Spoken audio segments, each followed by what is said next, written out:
Thank you very much for coming here.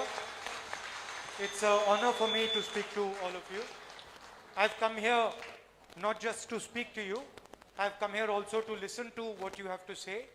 And so I would like you, of course, to ask me questions, but I would also like you to tell me what you are facing.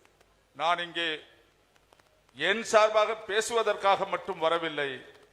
நீங்கள் கேள்வி கேட்க வேண்டும், அந்த கேள்விகளுக்கு உங்களோடு நான் இணைந்து பதில் சொல்ல வேண்டும் என்பதற்காக வருகை தந்திருக்கின்றேன்.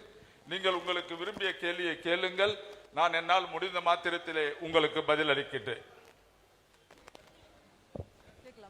I'm very happy to see that there are quite a few ladies here today. I would also like to hear what you have to say. இங்கே அதிகமான சகோதரிகள் இங்கே கூடியிருக்கின்றீர்கள், தாய்மார்கள் இங்கே கூடியிருக்கின்றீர்கள். உங்கள் சார்பாகவும் நீங்கள் கேள்விகளை கேளுங்கள், நான் உங்களுக்கு பதில் சொல்லுகின்றேன். So let us start with the program. Who would like to ask or who would like to say something? யார் முதல் கேள்வியை கேட்க போகின்றீர்கள்? மைக் கொடுப்பா. வணக்கம் சார். வணக்கம் சார். சைலன்ஸ். வணக்கம் சார். வணக்கம். நீங்க எங்க தமிழ்நாட்டுக்கு வந்தது எனக்கு ரொம்ப பெருமையாகவும் கௌரவமாகவும் இருக்குதுங்க. We are honored. நமஸ்கார். உட்காரும். हेलो जो She speak in Urdu. अच्छा इनको खत्म करने दीजिए, फिर बाद में हम आपसे बात करेंगे. आप यहाँ आ जाइए, बैठ जाइए. हाँ, नमस्कार. நான் கோவிந்தராஜ், தமிழ்நாடு காங்கிரஸ் தொழிலாளர் யூனியன் டிஸ்ட்ரிக்ட் லீடர், கோவை மாவட்டம் சார். தமிழ்நாடு காங்கிரஸ் தொழிலாளர் யூனியனோட நீங்க இங்க வந்ததுக்கு எங்களுடைய தொழிற்சங்க சார்பில் உங்களை வருக வருகின்ற வரவேற்கிறோம். அதாவது நான் எங்கள் கோயம்புத்தூர் டிஸ்ட்ரிக்டில் பார்த்தீங்கன்னா இப்போ கட்டுமான நல வாரியத்தில் ரீசெண்டாக உதவித்தொகை கொடுத்தாங்க. அதில் வந்து அமைப்பு சாரா தொழிலாளர்களுக்கு அந்த உதவித்தொகையெல்லாம் சேரலைங்க. கட்டுமான நல வாரியத்துக்காரர்களுக்கு மட்டும்தான் அந்த பணப்பலன் போய் சேர்ந்தது. மற்ற உதவித்தொகைகளோ அவங்களும் தொழிலாளி தான், அதனால் அவங்களுக்கும் சரிசமமான உதவித்தொகைகளோ மற்ற பலன்களோ போய் சேரணும். அதுக்கு நீங்கள் ஆவணம் செய்யணும். அப்புறம் பார்த்தீங்கன்னா விலைவாசி உயர்வு வந்து பல மடங்கு எகிரிட்டு போயிருக்குங்க. ஆனால் அவங்க கொடுக்குற உதவித்தொகை அந்த தொழிலாளி குடும்பத்திற்கு கல்வி உதவியாகட்டும், திருமண உதவியாகட்டும், இது எல்லாமே வெறும் ஒரு 1000 rupees 1500 இது மாதிரி தான் இருக்குங்க. அந்த உதவித்தொகைகள் எல்லாம் உயர்த்தி வழங்குறதுக்கு நீங்கள் ஆவணம் செய்யணும். பெரும்பாலும் 10 வயசு பூர்த்தி ஆனவங்களுக்கு வந்து 1000 ரூபாய் தான் உதவித்தொகை. அது வந்து அதிகப்படுத்தி தர்றதுக்கு நீங்கள் ஆவணம் செய்யுமாறு கேட்டுக்கொள்கிறோம். 60 வயது முடிந்த தொழிலாளி இறந்துட்டா அவர்களுக்கு எந்த உதவித்தொகையுமே இல்லை, அதோட அவங்க சாப்டர் க்ளோஸ் ஆயிடுது. அவங்க குடும்பத்துக்கு வந்து அதுக்குண்டான பணப்பலன் போய் சேரணும். அதுக்கும் நீங்க ஆவணம் செய்யணும். She has raised 3 issues. Issue number 1, that the financial assistance was given here and it was given only to the organized sector people. The unorganized sector people were not given any assistance. And she said that only 1000 rupees assistance they are giving. You should help to get this 1000 rupees assistance enhanced for the people. And the third thing? You said she said 3 things. Yeah, 3 things. ஒன்னு என்னம்மா சொன்னீங்க? ஒன்னு 1000 ரூபாய் உயர்த்தி கொடுக்கணும், இன்னொன்னு வந்து unorganise அமைப்பு சாரா தொழிலாளர்கள், இன்னொன்னு ஒன்னு சொன்னீங்களே,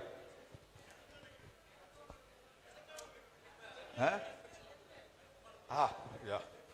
They have given during this Pongal season a gift to the people, and it is given only to the people who belong to the construction workers. For other sections kind of workers were not given this assistance. So these are the 3 things. Okay. Thank you. Nani.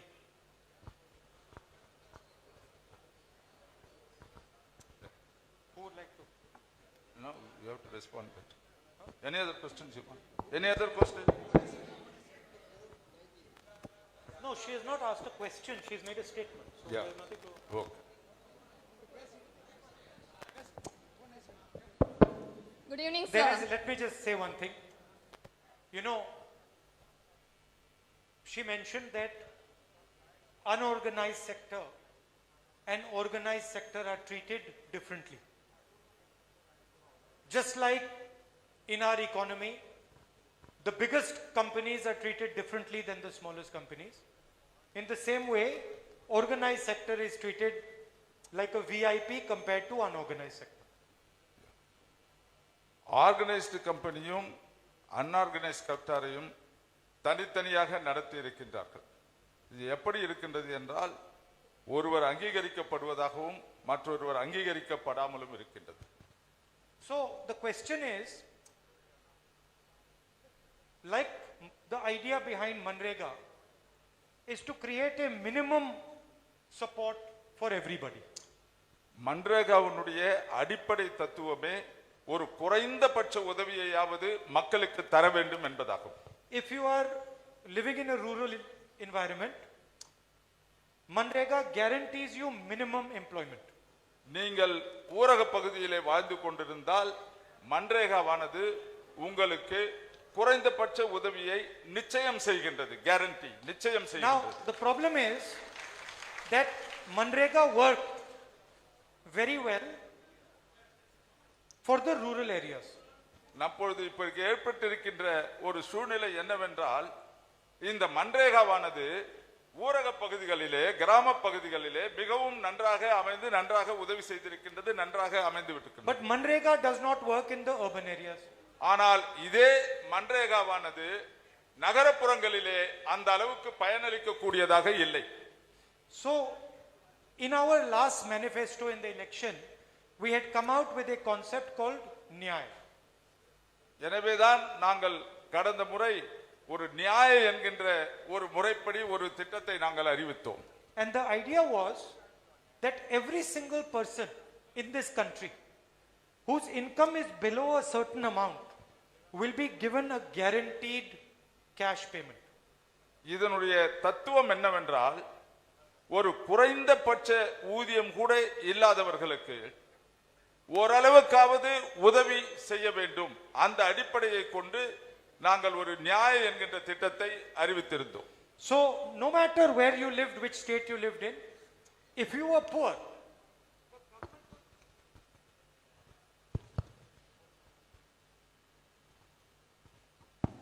the government would guarantee a minimum stipend to you. எனவே அரசாங்கம் குறைந்த அளவு ஊதியை உங்களுக்கு உறுதி செய்ய வேண்டும். And if we come to power, we will put in place such a concept. நாங்கள் ஆட்சிக்கு வந்தால் அத்தகைய ஒரு திட்டத்தை கண்டிப்பாக அமல்படுத்துவதற்காக கொண்டு வருவோம். That regardless,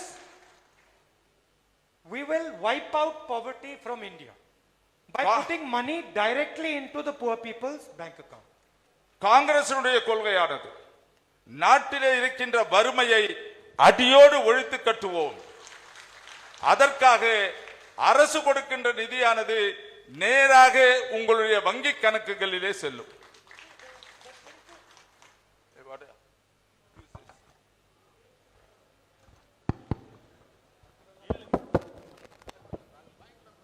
Good evening, sir.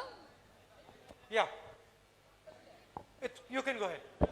Yeah, good evening, sir. It gives great pleasure for us to be here this evening with you.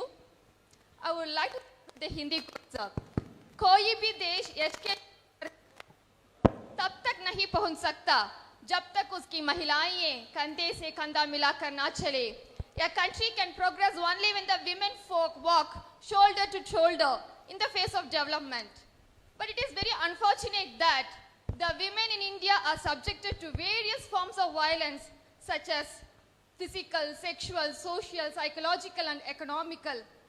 And indeed, we are recently witnessing several incidences of sexual assaults in like Hathras, the Anganwadi worker and so on. But it is very, very unfortunate that the government, instead of punishing the perpetrators, they are protecting them. Then where will it end, sir? What's the end for this? The second thing is, I belong to an unorganized sector, not a Congress Tholilalar Union. The women in this sector face challenges such as gender inequalities, poor occupational health and safety, no maternity benefit.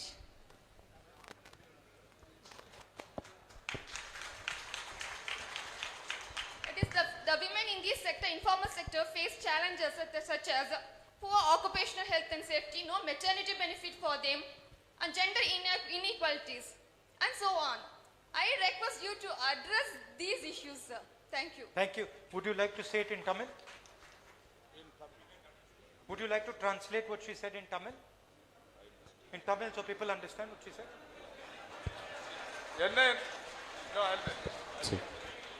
அவர்கள் தெரிவித்த கருத்தானது தான் ஒரு unorganised செக்டாரிலே இருந்து வருகை தந்திருக்கின்றார் என்றும் குறிப்பாக பெண்களுக்கு பல விதங்களிலே இந்த சமுதாயத்திலே தவறுகள் நடந்து கொண்டிருக்கின்றன, பாலியல் ரீதியாகவும்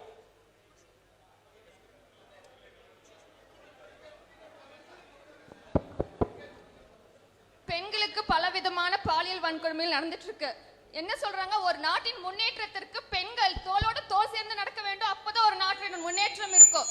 பெண்களோட பங்களிப்பு இல்லாமல் ஒரு நாட்டின் முன்னேற்றம் அமையாது. அப்படிப்பட்ட சூழ்நிலையில் இருக்கும், அப்படிதான், அதுதான் உண்மை. ஆனால் இங்க இந்தியால நடக்கிறது என்ன, பெண்களுக்கு பாலியல் வன்கொடுமைகள் பல விதங்கள்ல பல இடங்கள்ல எந்தவித வயது பாகுபாடு இல்லாம நடந்துட்டு இருக்கு. இது இப்படி போயிட்டு, ஆனா இந்த அரசாங்கம் என்ன பண்ணுது, அவங்களை தண்டிப்பதற்கு பதிலாக அவர்களை காப்பாற்றி கொண்டிருக்கிறது. இதற்கு என்ன தீர்வு, இதற்கு நம்ம என்ன செய்ய போறோம்? ரெண்டாவது, நான் அமைப்பு சாரா தொழிற்சங்கத்துல பணிபுரிஞ்சிட்டு இருக்கேன். இந்த அமைப்பு சாரா பெண்களை பார்த்தோம்னா அவங்களுக்கு ஜெண்டர் பாலியல் ரீதியாக அதாவது பாலின ரீதியாக பெண்களுக்கு அதிக ஊதியம், பெண்களுக்கு குறைவான ஊதியம், ஒரே சமமான வேலைக்கு சமமான ஊதியம் கிடைப்பதில்லை. அது ஒரு விஷயம். அதே மாதிரி அவங்களுக்கான சுகாதாரம் எதுவுமே பெண்களுக்கு கிடைக்கிறது இல்ல. அதே மாதிரி அந்த மகப்பேறு பெண்கள் பார்த்தோம்னா வெறும் அமைப்பு சார்ந்த தொழிலாளிகளுக்கு மட்டும்தான் இருக்கு, அமைப்பு சாராத பெண்களுக்கு அந்த மகப்பேறு பெண்கள் எதுவுமே கிடைக்கிறது இல்ல. இதற்கு நம்ம தலைவர் அவர்கள் என்ன பதில் நம்மளுக்கு தீர்வு கொடுக்கறாங்கன்னு நான் கேட்கிறேன். நன்றி, வணக்கம்.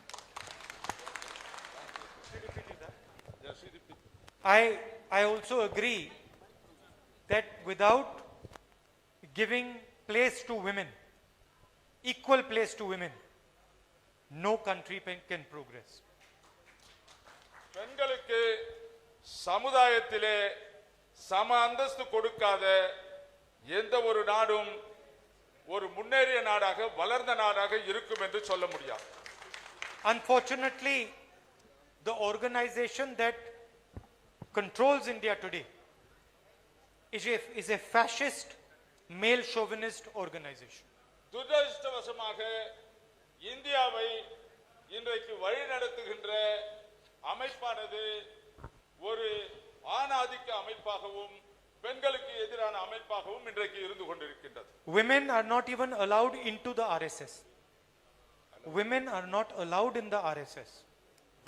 பெண்கள் RSS இல் சேருவதற்கு கூட அவர்களிடத்திலே அனுமதிக்கப்பட மாட்டார்கள். So they discriminate against women from the beginning. எனவே அவர்கள் ஆரம்பத்திலிருந்து பெண்களை தீங்கிழைத்துக் கொண்டிருக்கின்றார்கள். Any organization that does not let women inside it obviously does not respect women. எந்த ஒரு அமைப்பும் பெண்களை தங்கள் உள்ளத்திலே மதிப்பாக வைத்து நடத்துவதாக இல்லாமல் இருந்தால் அது வெளியிலேயும் பெண்களை மதிப்புள்ளவர்களாக நடத்தாது. Because if you respected women, you would give them equal space in your organization. நீங்கள் பெண்களை மதித்தால் உங்களுடைய நிறுவனத்திலேயும் உங்களுடைய சுற்றுச்சூழலிலேயும் பெண்களுக்கு நீங்கள் சமத்துவத்தை கொடுப்பீர்கள்.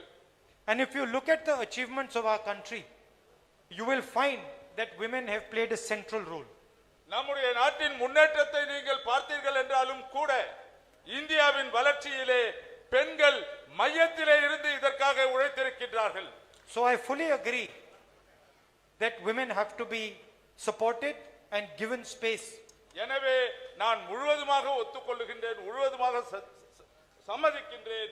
பெண்களுக்கு தேவையான இடமும் அதே நேரத்தில் அவர்கள் சமமாகவும் நடத்தப்பட வேண்டும்.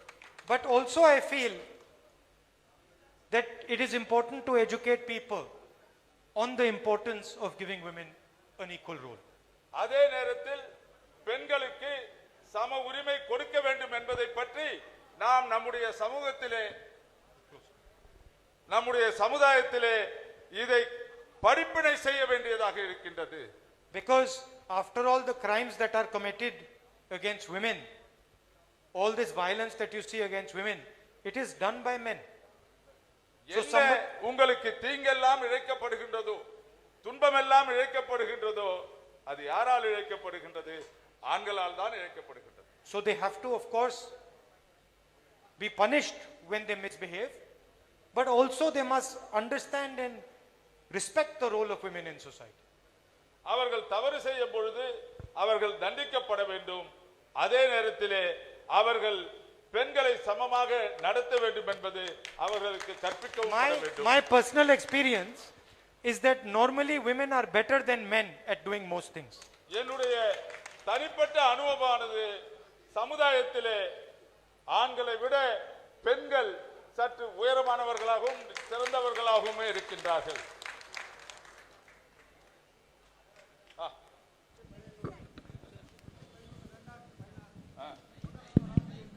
சார் 8/11/2016 புதன்கிழமை இரவு 8 மணிக்கு வந்த இந்தியாவை குடிக்க பொருளாதார சீர்திருத்தத்தை எப்பொழுது நீங்கள் வெளியே கொண்டு வருவீர்கள்? இந்திய நாடு கண்ணூர வளர்ந்த நாள் 8/11/2016 இரவு 8 மணிக்கு செய்தி வந்தது. அந்த நாள் இன்னும் இந்தியா எல்லா மக்கள் அனைவரும் கண்ணீரும் கவலையமாக வாழ்ந்து கொண்டிருக்கிறார்கள். அதுக்கு ஒரு விடுவி காலம் பெற்று தரும்படி உங்களை பணியிடமாறு கேட்டுக்கொள்கிறோம். 8/11/2016 தானே? அதான் November 8/11/2016 a bad and sad incident happened in this country, and that is what the demonetization they have brought it. Since then the people are shedding tear, and we should help that tears are to be wiped. It is not only demonetization. Namaskar. இது It is not only demonetization. You have to understand that there is a systematic, organized assault taking place on the workers and the poor people of this country. இது அந்த பண மதிப்பிழப்பு மட்டுமல்ல, திட்டமிடப்பட்டு சிந்தித்து திட்டங்களை தீட்டி மக்களை துன்புறுத்தப்பட வேண்டும் என்பதற்காக செய்யப்பட்ட திட்டங்களில் இதுவும் ஒன்று. And do not think that these are policy mistakes. These are not mistakes. These are things that are done on purpose to break the backbone of the Indian worker and the Indian small and medium businesses.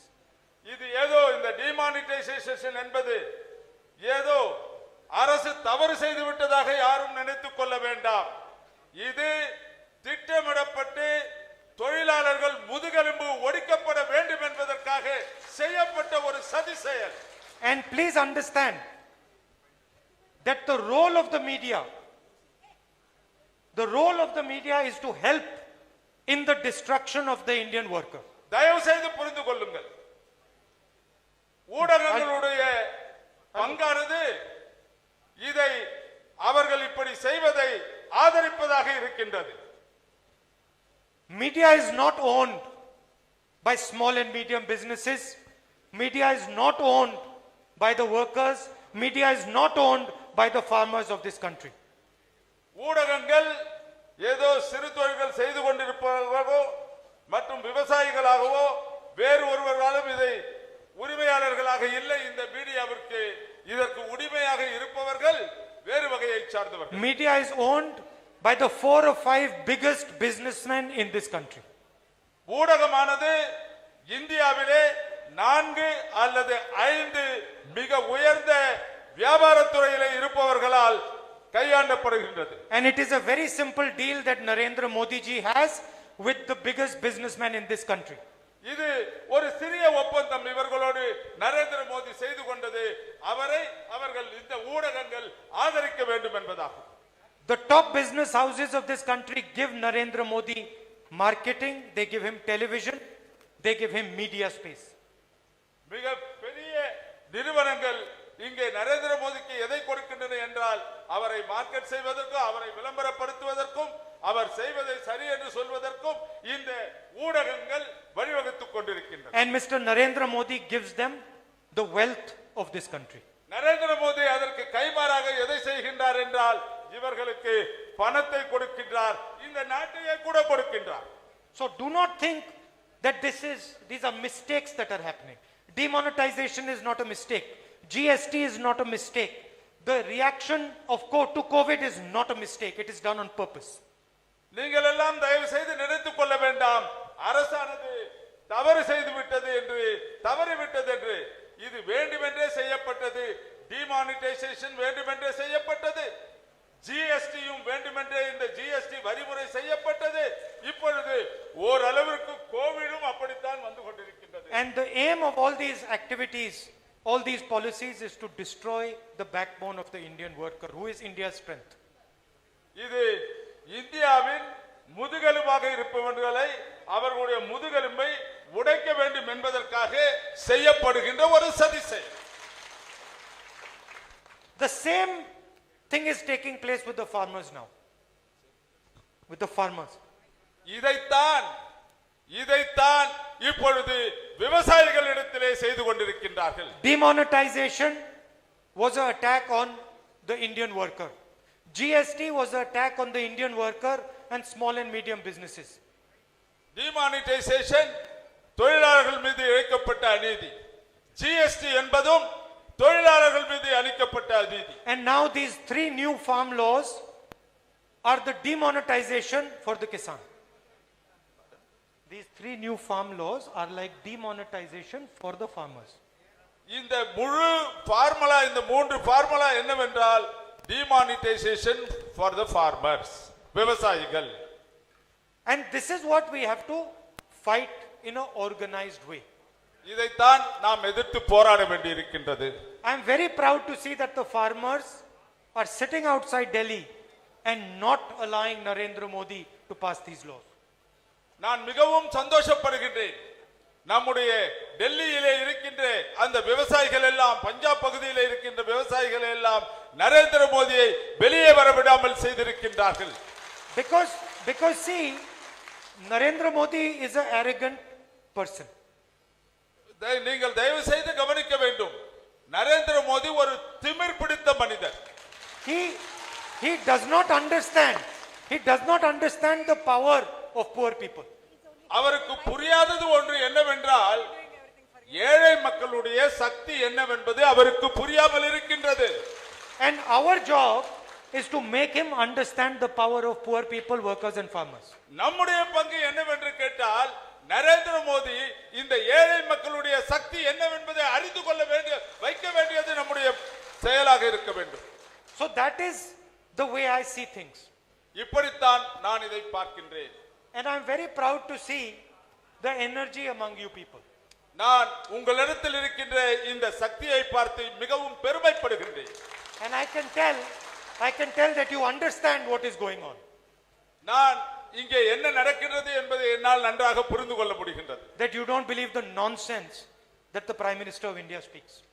இந்த பெரிய அநீதியை, nonsense, புத்தி இல்லாமல் செயல்படுவதை, நரேந்திர மோடி செயல்படுவதை நீங்கள் எல்லாம் உணர்ந்திருக்கின்றீர்கள்.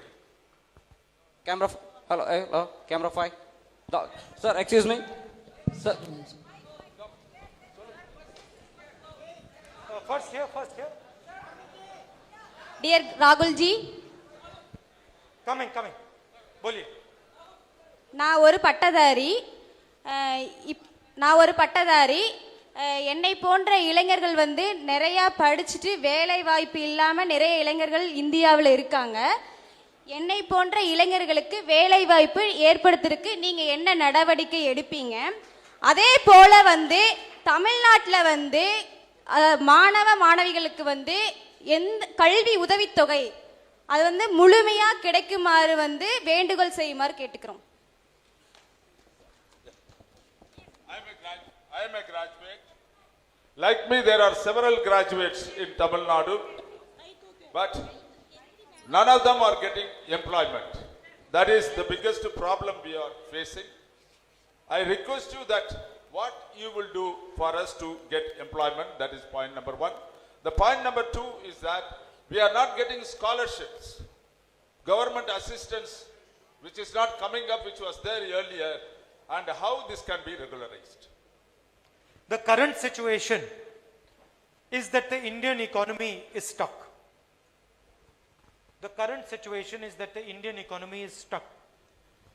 இப்பொழுது இருக்கின்ற சூழ்நிலையானது இந்தியாவினுடைய பொருளாதாரம் படு பாதாளத்திலே விழுந்து கிடக்கின்றது. Like a traffic jam where cars do not move. இது எப்படி என்றால், எப்படி நம் போக்குவரத்து நெரிசலிலே அங்கே போக்குவரத்து தடைப்பட்டு அத்தனை வண்டிகளும் தடைப்பட்டு நிற்கின்றதோ அதை போன்ற ஒரு பொருளாதார நிலை இந்தியாவிலே ஏற்பட்டிருக்கிறது. Why is it stuck? Because Narendra Modi has given huge thousands and thousands and thousands of banks money to 15-20 of India's biggest, richest business people. இது ஏன் இந்த தடுப்பு ஏற்பட்டது என்றால், நரேந்திர மோடி இந்தியாவிலே இருக்கின்ற வங்கிகளின் பணத்தை எல்லாம் ஒரு 10-15 குடும்பங்களுக்கு, பெரிய வியாபாரிகளுக்கு கடனாக And கொடுத்திருக்கிறார். those people are not giving back the bank loans. இதில் ஆச்சரியம் என்னவென்றால், கடன் பெற்றவர்கள் யாரும் திரும்பி கடனை கட்டுவது கிடையாது. அப்படிப்பட்டவர்களுக்கு கடன் கொடுத்திருக்கின்றார் என்பதை உணர வேண்டும். And instead of taking the money back, Narendra Modi is forgiving their loans. அவர்களிடத்தில் கடனை திரும்பி பெறுவதற்கு பதிலாக இவர் மேலும் அவர்களுக்கு கடன் கொடுத்துக் கொண்டிருக்கின்றார். He does not forgive the loans of farmers. He does not forgive the loans of laborers. He does not forgive the loans of students like you. But he forgives the loans of the richest people in this country. விவசாயிகளுக்கு கொடுக்கப்பட்ட கடனையும் மற்றும் மாணவர்களுக்கு கொடுக்கப்பட்ட கடனையும் மற்றும் தொழிலாளர்களுக்கு கொடுக்கப்பட்ட கடனையும் நரேந்திர மோடி மறந்து விடவில்லை. ஆனால் அவர்களுக்கு கொடுத்த கடனை அவர் மறந்து விடுகின்றார். So the first thing that needs to be done is poor people and rich people have to be treated both the same way. நாம் என்ன செய்ய வேண்டும் என்றால், ஏழை மக்களும் பணக்கார மக்களும் ஒரே படியாக, ஒரே அளவிலே, ஒரே மாதிரியாக நடத்தப்பட வேண்டும். If you are going to forgive the loan of rich people, then you forgive the loan of poor people. நீ ஏழை மக்களுக்கு மன்னிக்க வேண்டும். நீ பணக்காரர்களுக்கு கொடுத்த கடனை திரும்பி பெற சரியாக திரும்ப பெறாவிட்டால் ஏழைகளுக்கு கொடுத்த கடனையும் நீ தள்ளுபடி செய்ய வேண்டியதுதானே. If poor people can send their children to excellent colleges, then you organize for poor people to do the same. ஏழை குழந்தைகள் நல்ல கல்லூரிகளுக்கும் நல்ல கல்வி நிலையங்களுக்கும் செல்லி படிக்க வேண்டும் என்றால் அவருக்கு வேண்டிய கடனை சரி செய்து கொடுங்கள் என்று நரேந்திர மோடிக்கு சொல்லுகின்றார். If rich people can send their family to hospitals when they are sick, then poor people should also have the access to the hospital. பணக்காரர்களை நல்ல மருத்துவமனைகளுக்கு அனுப்பி அவர்களுக்கு மருத்துவம் செய்யப்படுகின்றது என்றால் ஏழை மக்களையும் அத்தகைய மருத்துவமனைகளுக்கு அனுப்பி அவர்களுக்கு மருத்துவம் செய்யப்பட வேண்டும். அதற்கு வழிவகை செய்ய வேண்டும். We are not interested in two Indias. One India which is rich, doing very well, flying around in aeroplanes, driving around in fancy cars, and the other India that is starving. நாம் இரண்டு இந்தியாவில் விருப்பமில்லாதவர்களாக இருக்கின்றோம். ஒரு இந்தியாவானது விலை உயர்ந்த கால்களில் செல்வதற்கும் ஏரோப்ளேனில் செல்வதற்கும் உரியவர்களாக இருப்பதும், மற்றவர்கள் ஏழை பாழைகளாக வாழ்க்கையில் வசதி அல்லாதவர்களாக இருப்பதும் போன்ற இரண்டு இந்தியாக்கள் இங்கே இருக்கக்கூடாது. அதில் நமக்கு விருப்பம் We இல்லை. are interested in one India where everybody is treated properly. எல்லோருக்கும் ஒரே இந்தியாவாகத்தான் இருக்க வேண்டும். So you have to unlock the economy. You have to unlock the economy. You have to start the economy again. எனவே இதற்கு ஒரே வழி, எப்படி பொருளாதாரம் தடைப்பட்டிருக்கின்றதோ அந்த தடையை எடுத்து பொருளாதாரம் வளரப்பட வேண்டும். The damage the Prime Minister has done with demonetization and a nonsense GST has to be repaired. அந்த டிமானிட்டைசேஷனால் ஏற்பட்டதையும் இந்த ஜிஎஸ்டியால் ஏற்பட்ட இந்த புத்தி கெட்டத்தனமான வேலையையும் பிரதமர் அவர்கள் நீக்க வேண்டும். And poor people, small and medium businesses have to be given access to money from the banks. வங்கிகளிலே இருந்து ஏழை மக்களுக்கும் சிறு தொழில் செய்வோருக்கும் உதவிகள் வந்து சேர வேண்டும். If some rich businessman, one second, if some rich businessman's son wants to open a business, he can go to any bank and get money. But if she wants to open a business, she cannot go to a bank. Why? ஒரு பணக்காரர் ஒரு தொழிலை தொடங்குவதற்கு பணம் வேண்டுமென்றால் அவர் ஒரு வங்கிக்கு சென்று விடுகின்றார். இது போன்ற ஏழைகள் செல்ல வேண்டுமென்றால் செய்ய முடியவில்லை. ஏன் இந்த நிலை தொடர்கின்றது? Why should she not be able to go to a bank and take a loan and build a business? ஏன் இவர் சென்று அந்த வங்கியிலே கடன் பெற்று தனக்கு ஒரு தொழிலை துவங்க முடியாத நிலை இருக்கின்றது? So that is the type of thing that we need to change. That is the pattern we have to change. அந்த Tamil. அந்த மாற்றத்தை நாம் கொண்டு வர வேண்டும். The change. Yeah. அடுத்தவங்களுக்கு வாய்ப்பு கொடுமா. Let others ask. You have asked one question, let others ask. Ask. Okay. வணக்கம் சார். திருப்பூர் பணியன் தொழில்துறையில் வீடுகளில் இருந்து வேலை செய்யும் தொழிலாளர்களான எங்களுக்கு எந்த ஒரு சட்ட பாதுகாப்பும் இல்லை. எங்களை பாதுகாக்க நடவடிக்கை எடுப்பீர்களா? We are the ladies, remain at home, work with the small equipments and machines. Such kind of workers are large in Tirupur, and we don't have any protection or any assistance from any source. Would you think in some lines to help us? That is why I am here. அதுக்காக தான் இங்கே வந்திருக்கிறார். My sole purpose of being here is that. என்னுடைய முழு நோக்கமும் இதற்காகத்தான் நான் இங்கே வந்திருக்கின்றேன். வேறு எதற்காகவும் நான் இங்கே வரவில்லை. Because I do not believe that India can be strong without entrepreneurs and women like you being strong. I do not believe India can be strong unless women like you are strong. இந்தியாவானது பெண்களுடைய உழைப்பில்லாமலும் பெண்களுடைய பங்கில்லாமலும் ஒரு வளமான நாடாக இருக்க முடியாது என்று நான் கருதுகின்றேன். I think. This side. Sir, next. Yes. Sir, Hello. Mike. இந்தியாவின் இளம் தலைவர்களே, தொழிலாளர்களை சந்திப்பதற்காக தொழிலாளர்கள் மத்தியிலே வந்திருக்கின்ற உங்களை தொழிலாளர்களின் சார்பாக வரவேற்கின்றேன். இந்திய சுதந்திர போராட்டத்திலே தொழிலாளர்களுடைய பங்கு மிகப்பெரிய பங்கு. அதிலும் குறிப்பாக பஞ்சாலை தொழிலாளர்களுடைய பங்கு மிகப்பெரிய அளவிலானது. அப்படிப்பட்ட பஞ்சாலை தொழிலாளர்களுக்காக நம்முடைய மத்திய காங்கிரஸ் அரசாங்கம் ஆட்சியில் இருந்த பொழுது 1995ஆம் ஆண்டு ஒரு ஓய்வூதிய திட்டத்தை கொண்டு வந்தது, பென்ஷன் திட்டம். அதிலே 10 ஆண்டுகளுக்கு ஒரு முறை மாற்றம் கொண்டு வர வேண்டும் என்று விதிக்கப்பட்டது. ஆனால் அதற்கு பின்னால் வந்த இந்த மோடி அரசு இல்லை இந்த மோசடி அரசு தொழிலாளர்களை ஏமாற்றி அந்த தொழிலாளர் நலச்சட்டங்களை எல்லாம் நீர்த்து போக செய்து கொண்டிருக்கின்றது. நீங்கள் தொழிலாளர்களுக்காக நடப்பு நாடாளுமன்ற கூட்டத்தொடரிலே ஓய்வு வருகின்ற தொழிலாளர்களுடைய பென்ஷன் குறைந்தபட்சம் 5000 வைத்து தர இந்த நாடாளுமன்றத்திலே குரல் எழுப்ப வேண்டும். அப்படி உங்களுடைய குரலுக்கு இந்த மோடி அரசாங்கம் செவி சாய்க்காவிட்டால் இந்தியாவினுடைய பிரதமராக நீங்கள் பொறுப்பேற்றுக்கின்ற பொழுது முதல் கையெழுத்தாக தொழிலாளர்களுக்கு குறைந்தபட்ச பென்ஷனாக ரூபாய் 10,000 வழங்க வேண்டும் என்கிற முதல் கையெழுத்து விட வேண்டும் என்று தொழிலாளர்களின் சார்பாக நான் கேட்டுக்கொள்கின்றேன். நன்றி, வணக்கம், ஜெயஹிந்த்.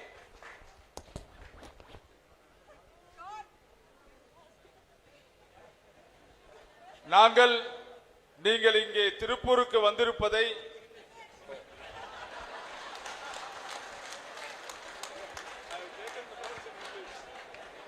நீங்கள் அனைவரும் we welcome you to Tirupur because you have come here to meet us and to hear us. In independence movement, the weavers, the people engaged in cotton work have taken the largest share of fighting the British. When the Congress government was there, a scheme has been brought in to provide pension. But now this Modi's government has stopped it. What I request to you is, at least when Congress comes to power, you should sign the first order that a minimum of 10,000 rupees pension should be provided. Absolutely, but our plan in the last Lok Sabha was much bigger than just doing that.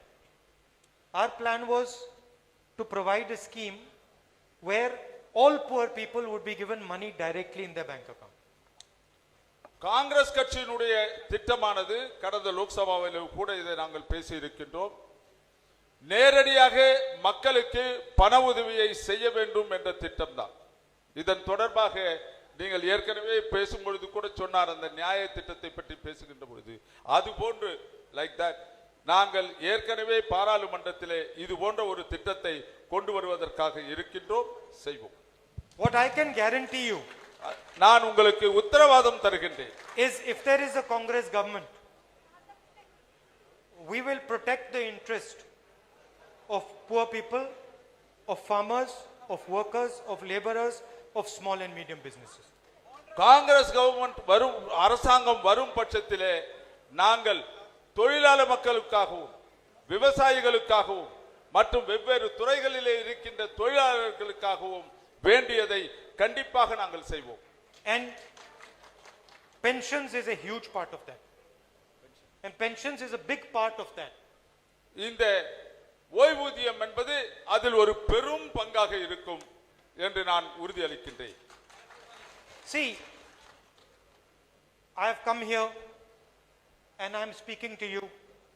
I am taking questions from you. I am listening to what you have to say. Have you ever seen the Prime Minister doing that? நான் இங்கே வந்தேன், உங்களை சந்தித்தேன், உங்கள் கருத்துக்களை கேட்கின்றேன், உங்களுக்கு என்ன செய்ய வேண்டும் என்று கேட்கின்றேன். நீங்களும் உங்களுடைய கருத்துக்களை சொல்லுகின்றீர்கள். எப்பொழுதாவது பிரதம மந்திரி இது போன்ற ஒரு நிகழ்ச்சியை மக்களிடத்திலே நடத்தி இருக்கின்றாரா என்று சிந்தித்து பாருங்கள். He will sit, Prime Minister will sit in one room with 5 people, the biggest business people in the country, and he will discuss with them. He will never discuss with farmers, with workers, with small business people what they think. நீங்கள் ஒரு காட்சியை காணலாம். சாதாரணமாக நம்முடைய பிரதம மந்திரி அவர்கள் ஒரு 5-6 பெரிய பணக்காரர்கள் மத்தியிலே அமர்ந்து கொண்டிருப்பாரே ஒழிய அவர் எப்பொழுதும் தொழிலாளிகளை சந்தித்ததும் கிடையாது, தொழிலாளர்களுடைய குறையை கேட்டதும் கிடையாது, தொழிலாளர்களுடைய சிந்தனையும் கிடையாது.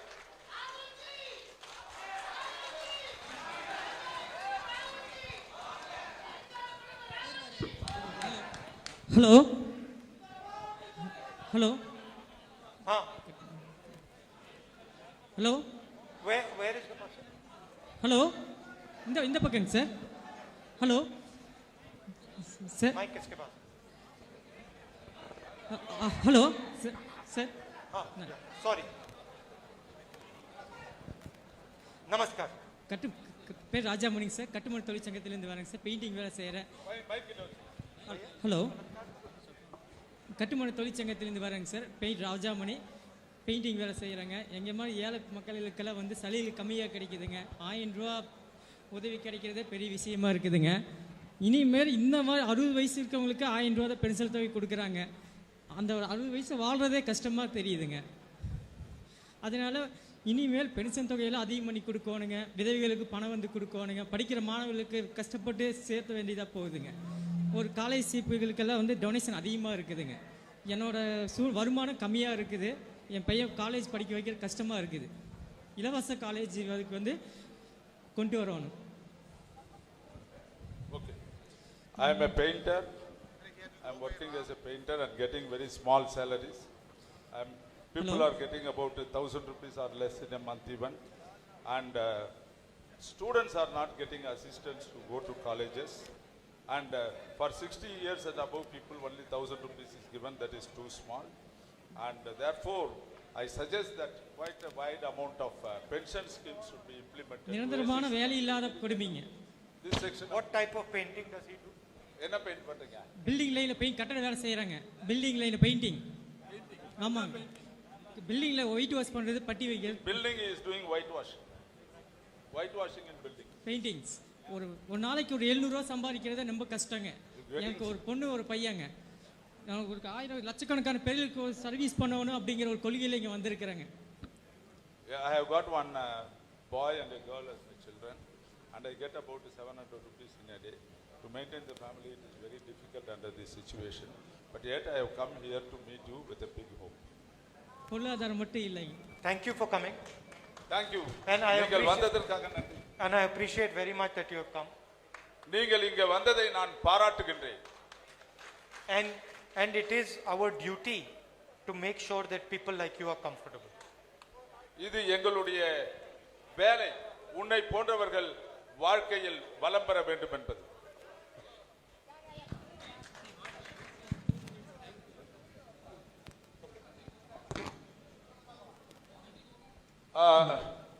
அருமை சகோதர சகோதரிகளே, கடைசி 2 கேள்விகள் மட்டும்.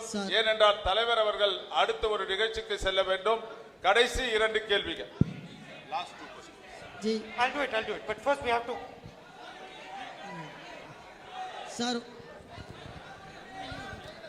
So, mic 5. Hello good evening Rahulji. நான் வந்து ஹெச்எம்எஸ் தொழில் அமைச்சாரா இதில் இருக்கேன். என் பேர் நிர்மலாங்கஜி. இப்போ ஹெச்எம்எஸ் அமைப்புச்சாரா நலவாரியத்தில் இருக்காங்க.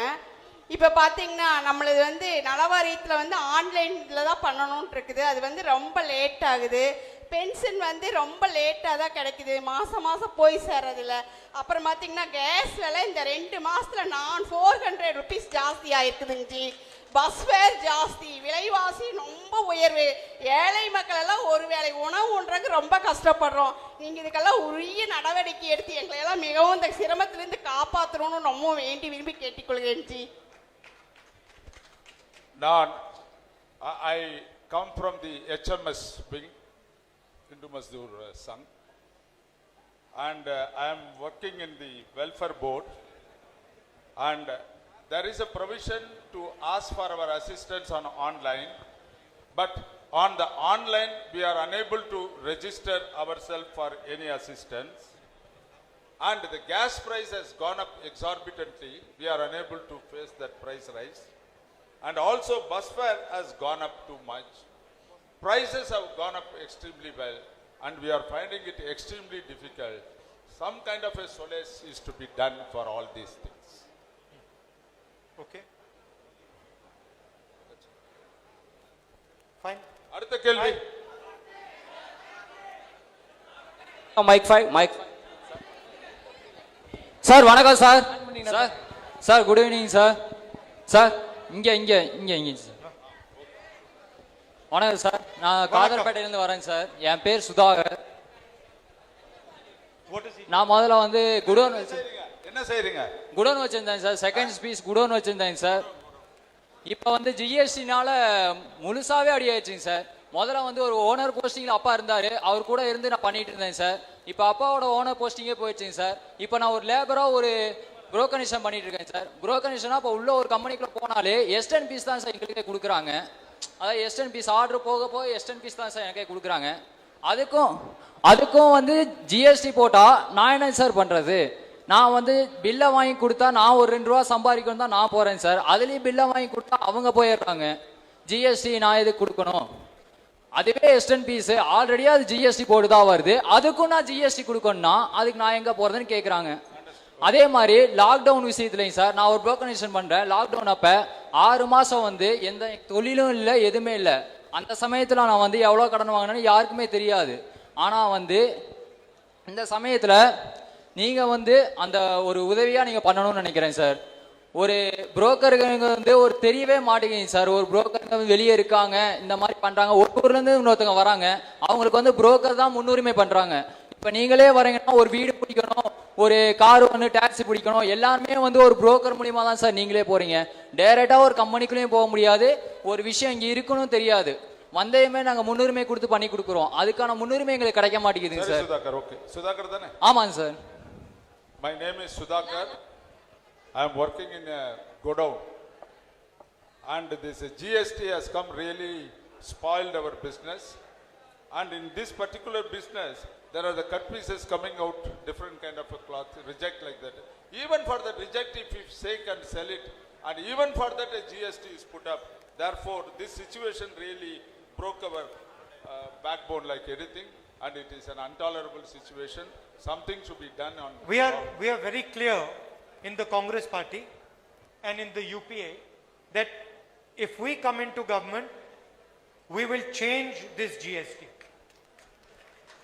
எங்களுக்கு ஒரு தெளிவான எண்ணம் இருக்கின்றது இந்த ஜிஎஸ்டியை பற்றி. இந்த ஜிஎஸ்டி ஆனது சரியான ஜிஎஸ்டி இல்லை என்பதை நாங்கள் அறிவோம். நாங்கள் ஆட்சிக்கு வருகின்ற பொழுது இந்த ஜிஎஸ்டியை மாற்றி அமைத்து மக்களுக்கு நல்லதை செய்கின்ற ஒரு ஜிஎஸ்டியாக இது இருக்கும். We will give you a GST that has one tax and minimum tax. நாம் ஒரு ஜிஎஸ்டி முறையை கொண்டு வருவோம். அதன்படி ஒரு வரி தான் இருக்கும். அந்த ஒரு வரியும் குறைவான வரியாகவே இருக்கும். This current GST system is extortion. This is not a tax, this is extortion. இப்பொழுது இருக்கின்ற இந்த ஜிஎஸ்டி சிஸ்டம் இது வரி அல்ல, இது கொள்ளையடிப்பது. So we are committed to changing it when we come to power. நாம் ஆட்சிக்கு வரும்பொழுது கண்டிப்பாக இதை மாற்றி அமைப்போம், கண்டிப்பாக இதை செய்வோம். But we will make sure that Narendra Modi ji pays the same GST that he is paying today. நாம் மற்றொன்றையும் இதை செய்வோம், கண்டிப்பாக உத்தரவாதம் செய்வோம். நரேந்திர மோடியும் அந்த ஜிஎஸ்டியை தான் கட்டுகின்ற வழியிலே இந்த ஜிஎஸ்டி அமையும்.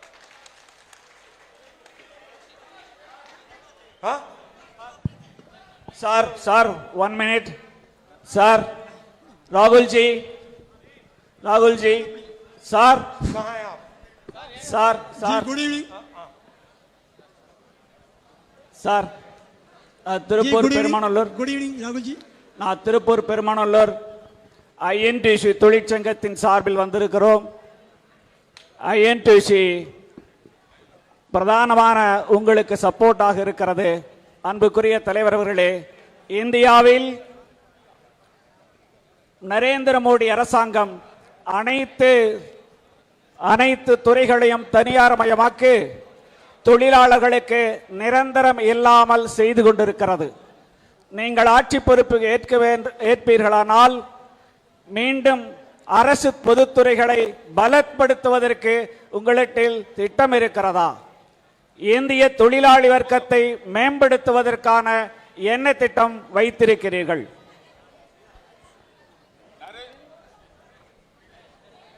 Mr. Narendra Modi is taking every step to see that the public sector undertakings, public sector government offices are getting privatized. It is too bad. And the public sector undertakings has to function in the way it was functioning earlier. We wish that should happen. If Congress comes back to power, will the public sectors will be back in its place? We are against the privatization of strategic public sector units. நாங்கள் மிக முக்கியமான பொது நிறுவனங்களை தனியார் மயமாக்குவதை எதிர்க்கின்றோம். இதை நாங்கள் ஒத்துக்கொள்ளவே மாட்டோம். So we will not allow the privatization of strategic public sector units. முக்கியமான துறைகளை எந்த காலகட்டத்திலும் தனியார் மயமாக்குவதை ஏற்றுக்கொள்ளாது. நாங்கள் இதை விரும்பவில்லை. Because we believe that they are critical for a strong country. ஏனென்றால் அது மிக முக்கியமான ஒரு அமைப்பாக இருக்கின்றது. அதை தொடர வேண்டும். நீங்கள் இப்பொழுது இந்தியாவினுடைய உழைக்கின்ற மக்களுக்கு குறைந்தபட்ச தேவை 21,000 ரூபாய் தேவை. நம்முடைய சங்கம் உட்பட அனைத்து தொழிற்சங்கங்களும் பரிந்துரைத்திருக்கிறது. அதை நீங்கள் ஏற்றுக்கொள்கிறீர்களா? குறைந்தது 20 sorry no I was thinking whether it was possible. We need minimum for the குறைந்தபட்ச 21,000. the associations, employees organizations, they want a minimum of 21,000 rupees as the salary, which you would accept or not. இருங்க அது பதில் சொல்றோம். Our Nyay program guarantees minimum salary for Indian people 72,000 rupees a year. Congress கட்சியினுடைய திட்டமாக அறிவிக்கப்பட்ட நியாய திட்டத்தின்படி குறைந்தபட்சம் எல்லோருக்கும் குறைந்த அளவு 72,000 கிடைக்கும் வகையிலே எங்களுடைய நியாய திட்டம் இருக்கும். நன்றி. You imagine what a revolutionary program that would be. இது எந்த அளவுக்கு ஒரு புரட்சிகரமான திட்டம் என்பதை நீங்கள் கவனிக்க வேண்டும். That means that every single poor family in India would get 72,000 rupees a year. Guaranteed. ஒவ்வொரு ஏழை குடும்பமும் இந்தியாவிலே ஒவ்வொரு ஏழை குடும்பமும் 72,000 ரூபாய் பெறும். இந்த திட்டத்தை வெற்றி பெறுவதற்கு இந்திய தொழிலாளி வர்க்கம் ஒவ்வொருவரும் உங்கள் பின்னால் நிற்போம் என சொல்லி ஐஎன்டியூசியின் சார்பிலும் அனைத்து தொழிற்சங்கத்தின் சார்பில் ராகுல்ஜி அவர்களுக்கு நன்றி என சொல்லுகிறோம். For this scheme to become successful, every labor here, every organization here will stand behind you and we will be benefited by it. Thank you. Nandri. Hello, Rahul ji. Good evening. Sir, good evening, sir. Sir, just a minute, sir. My Tirupur district working. Rahul, sir. Rahul, sir. One second. My Rahul, sir, just a minute.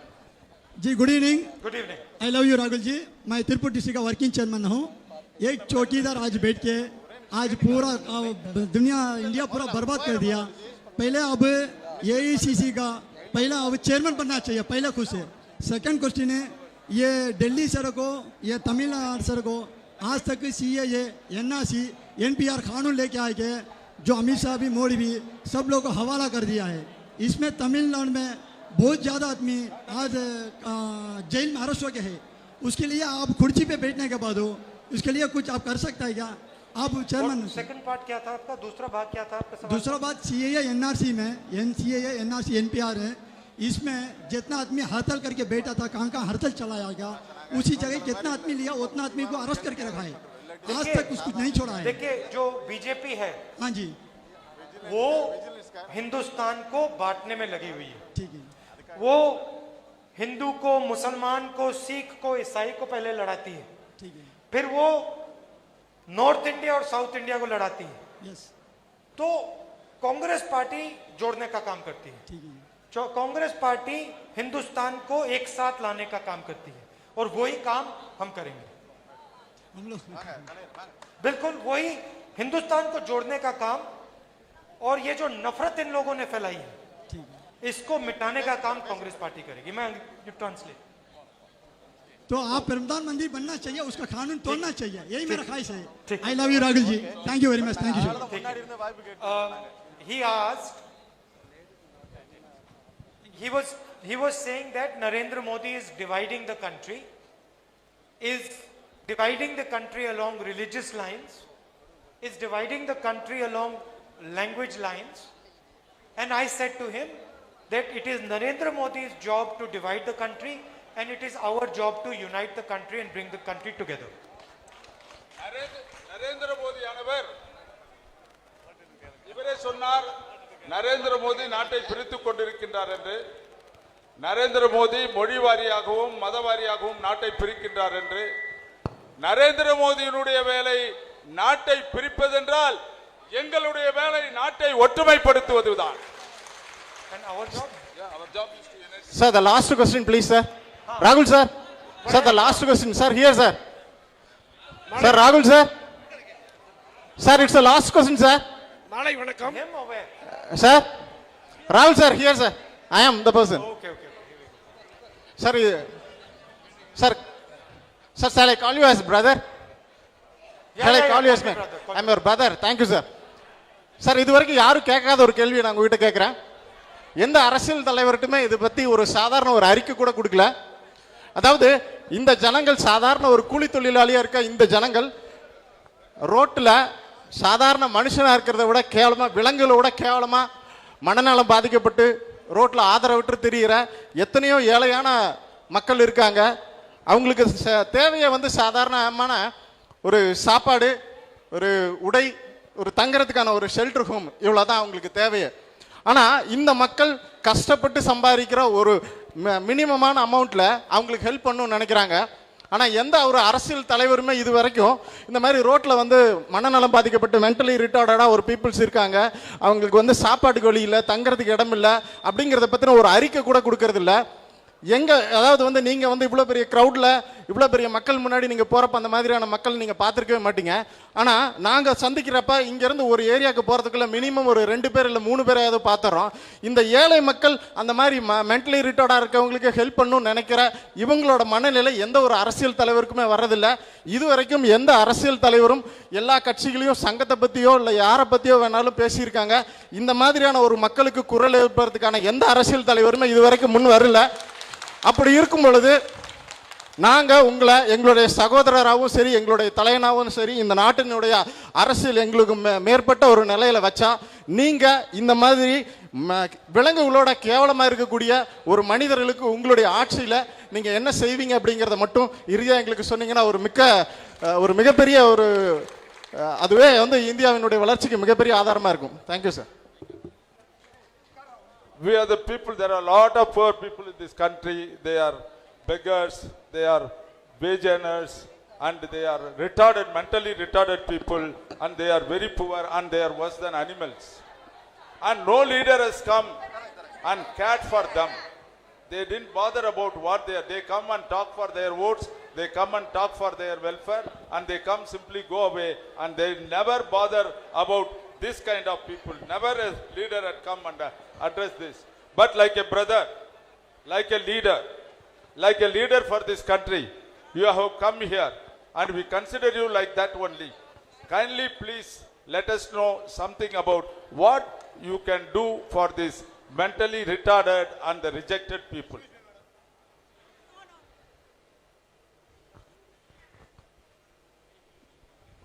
I think I view a country as a family. Family. நாடானது என்னை பொறுத்தமட்டில் ஒரு குடும்பம் போன்றது. And in a family, people look after each other. குடும்பத்தில் ஒருவரை மற்றொருவர் பார்த்துக் கொள்வது, கவனித்துக் கொள்வது, பொறுப்பெடுத்துக் கொள்வது இயற்கை, சாதாரணம். When you say that this is my family, you do not treat people in your family badly. இது என்னுடைய குடும்பம் என்று நீ நினைக்கின்ற பொழுது உன் குடும்பத்தில் உள்ளவர்களை தரம் குறைவாக நடத்துவதற்கு நீ எப்பொழுதுமே சிந்திக்க மாட்டாய். And just because someone is not as fortunate as you are, you do not harm them or treat them with disrespect. மற்றவர்களை உன்னை போன்று வசதி படைத்த விதத்திலோ அல்லது வளம் பொருந்திய விதத்திலோ இருக்கின்றாய் என்பதற்காக மற்றவர்களை நீ தவறாக நடத்த மாட்டாய். So each one of us is responsible for people who are weaker than us. நாம் ஒவ்வொருவரும் நம்மை விட பலவீனமாக இருப்பவர்களை பொறுப்பெடுத்துக் கொள்வதற்கு தயாராக இருக்க வேண்டும். And every single living being has some strength. ஒவ்வொரு வாழ்ந்து கொண்டிருக்கின்ற ஒவ்வொரு உயிருக்கும் ஒவ்வொன்றுக்கும் பலம் இருக்கின்றது. And we should work to make that person stronger. We should work to make that person stronger. நாம் அவர்களை இன்னும் பலம் பெற்றவர்களாக செய்வதற்கு பணியாற்ற வேண்டும். Currently, the approach is very selfish. ஒரு சுயநலத்தை சார்ந்ததாக அது இருக்கக்கூடாது. Prime Minister, for example, and the RSS treat entire communities with disrespect.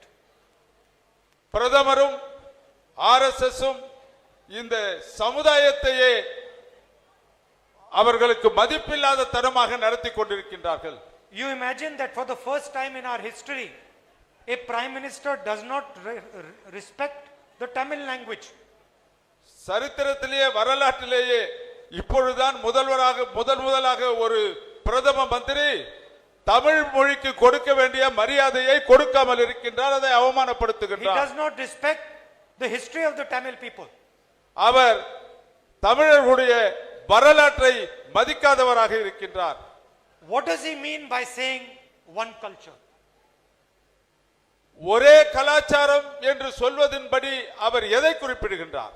Is the Tamil culture not unique? Tamil culture, தமிழினுடைய கலாச்சாரமானது ஒரு தனிப்பட்ட கலாச்சாரம் இல்லையா? Is the Bengali culture not unique? பங்காளிகளுடைய கலாச்சாரம் ஒரு தனிப்பட்ட கலாச்சாரம் இல்லையா? Is the Punjabi culture not unique? பஞ்சாபிகளுடைய பண்பாடும் கலாச்சாரம் ஒரு தனிப்பட்ட தன்மை உடையதல்லவா? What does he mean by one language? Is Tamil not unique? Is Tamil not special? Is Bengali not special? என்ன நினைக்கின்றார் அவர்? தமிழை பற்றியும் பெங்காலியை பற்றியும் பஞ்சாபியை பற்றியும் என்று தெரியவில்லை. அவர் எதற்காக இப்படி நடந்து கொள்ளுகிறார் என்று புரியவில்லை. So once we start to accept everybody, accept all languages, accept strong people, accept weak people and treat them with respect, a lot of these problems will be solved. நாம் பலவீனமாக இருப்பவர்களை நம்மோடு அணைத்துக் கொள்ள முயற்சிக்கின்ற பட்சத்திலே பெருவாரியான பிரச்சனைகள் நமக்குள்ளாக இருப்பது நிராகரிக்கப்படும், அவை தீர்த்து வைக்கப்படும். If the leader of a country or a state is humble, the state or the country will do well. If the leader of a state or a country is arrogant, the state or country will go into a disaster. ஒரு நாட்டினுடைய தலைவர் ஒரு தன்மானமுடையவராகவும் மக்கள் மீது தயவு உடையவராகவும் நடந்து கொண்டால் அந்த நாடு வளர்ச்சி பெறும். ஆனால் ஒரு நாட்டினுடைய தலைவர் அகங்காரம் பிடித்தவராக இருந்தால் அந்த நாடு வளர்ச்சி பெறவே பெறாது. Thank you.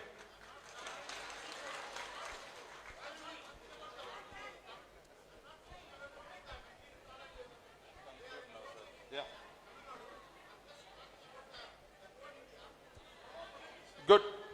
Good.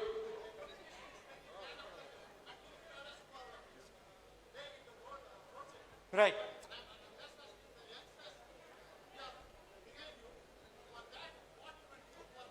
I think there are laws that we can pass that will guarantee protection for handicapped people, for people who are differently abled, and I think that is something that we must do. உங்களுடைய இருப்பா தம்பி, we will take care of them. உங்களுடைய பிரச்சனைக்கு இது வழி, வேண்டிய சட்டங்களை தயார் செய்ய வேண்டும். இது தனிப்பட்ட மனிதர்கள் செய்கின்ற காரியம் அல்ல. அரசாங்கமானது உரிய சட்டங்களை செய்து அதை கையிலே எடுத்துக்கொள்ள வேண்டும். நன்றி. Thank you.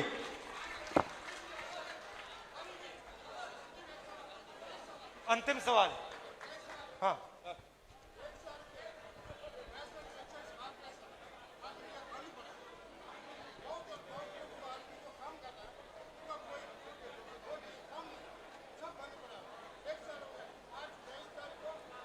क्या नाम है इसका ऑर्गेनाइजेशन का? Okay, NTC.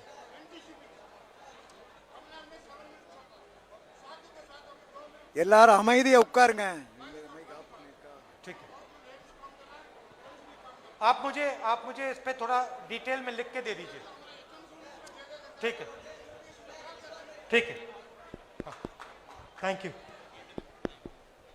I'll just conclude. I thank you very much.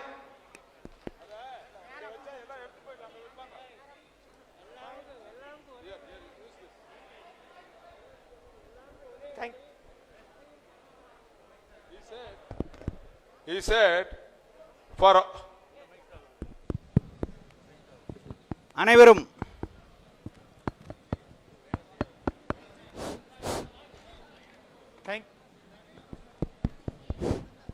I wanted to thank all of you for coming here this evening. Thank you for your questions and your opinions. உங்கள் அனைவருக்கும் இந்த மாலை நேரத்தை வழங்கியமைக்காக என்னுடைய நன்றியை தெரிவித்துக் கொள்ளுகின்றேன். மீண்டும் சந்திப்போம்.